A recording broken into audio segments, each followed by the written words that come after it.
आज की इस वीडियो में हम लोग आपको यह बताएंगे कि शंकर जी कैलाश पर्वत पर क्या कर रहे थे। एक समय की बात है जब सृष्टि अपने संतुलन की परीक्षा से गुजर रही थी। देवता और असुर दोनों ही अपनी अपनी शक्तियों के घमंड में डूबे हुए थे।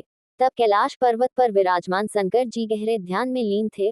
उनके मस्तक पर चंद्रमा शीतल प्रकाश फैला रहा था। जटाओं से बहती गंगा शांत होकर संसार को जीवन का संदेश दे रही थी।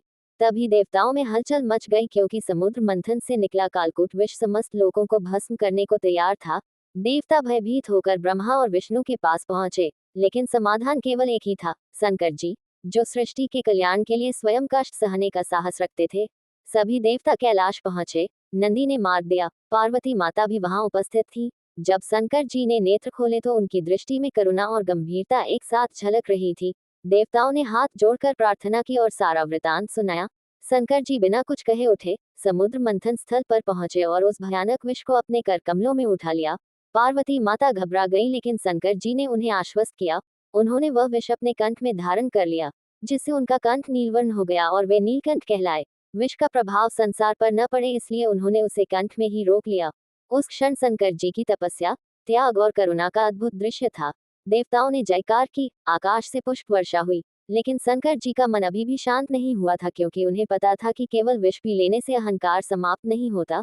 समय बीतने लगा। एक दिन एक अहंकारी राजा अपनी शक्ति के बल पर ऋषियों को सताने लगा। ऋषियों ने शंकर जी का स्मरण किया। शंकर जी एक साधारण योगी का वेश धारण कर उस राज्य में पहुंचे। उन्होंने देखा कि राजा अपने वैभव में अंधा हो चुका है।